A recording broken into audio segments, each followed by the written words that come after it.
Thank you, Senator Gillibrand. Senator Fischer, please. Thank you, Mr. Chairman. Secretary Kendall and General Brown, first, let me express my appreciation for the support shown in this budget for modernizing the Air Force's nuclear equities, including Nuclear Command Control and Communications, or NC3.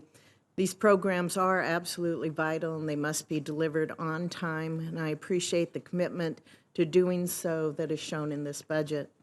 As you both also know, Offutt Air Force Base was severely damaged by historic flooding in 2019 and is still in the process of rebuilding. I'd like to thank the Air Force for its support in the rebuild efforts. And General Brown, I was pleased to see an additional $286 million for the Natural Disaster Recovery Fund in your unfunded priority list for fiscal year 2023. Secretary Kendall and General Brown, can I have your commitments to continue to prioritize recovery efforts at Offutt and to look for opportunities to complete these projects as quickly as possible? Yes, absolutely, Senator. You have my commitment as well. Thank you. Secretary Kendall, I remain concerned about the toll of both inflation and supply chain issues on the Department of Defense. How do you expect the increased costs of building materials to impact ongoing MILCON projects? It is something we're concerned about. We're concerned about inflation across the board. Our biggest immediate concern is fuel prices, which have gone up substantially. And we're going to have about a $2 billion shortfall this year that we'll have to address through one mechanism or another. In the letter that we responded to Senator Inhofe and Ranking Member Rogers, all of us talked about the steps that we need to take. We don't know what 23 will be like yet, and we don't know how different aspects of the economy will be affected. So we're going to need to work with the Congress to make adjustments as we go forward. So we'll appreciate your support as we address this. General Raymond, nice to see you.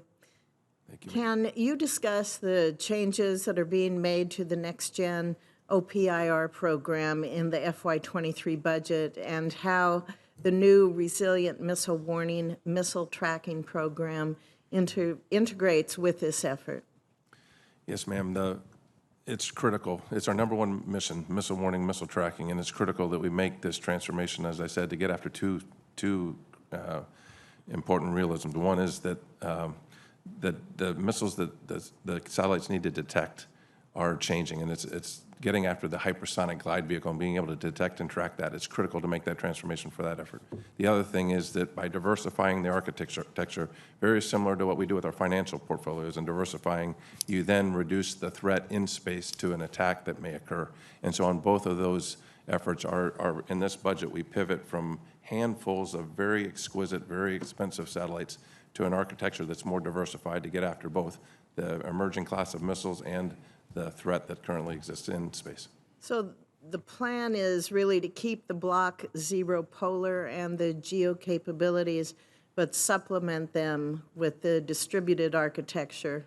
Is that correct? Yes, ma'am. The challenge that we face as we make this transformation or this pivot to a new architecture is we don't have the luxury of taking down what we have today and telling the nation we'll come back in a handful of years with a new architecture.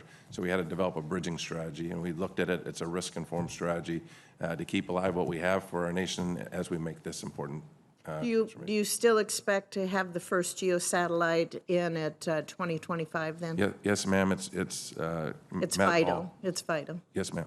Thank you. Secretary Kendall and General Brown, what do you think the war in Ukraine teaches us about air power on the modern battlefield? I know we've heard some commentators argue that anti-air defenses have made sophisticated air power obsolete, in the same way that others argue anti-tank munitions have made armor obsolete. What's your view? I begin, Senator, by saying that control of the air is critical to military success.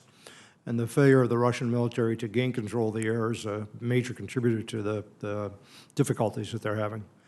On the other side of the equation, the Ukrainians have used the air defense systems that they had quite well. They've been able to keep them survivable against a threat, which I think says as much about the lack of capability of the Russians as it does about the capability of the Ukrainians. So we need to be careful about trying to learn too many lessons from this until we really study it carefully. But they have reinforced my views about the importance of air power, first of all, but that successful air power must be sophisticated enough to deal with the threats that it faces, including ground-based air defense systems, like the ones the Ukrainians are employing. General Brown, would you like to add anything? I would. Air superiority cannot be taken for granted.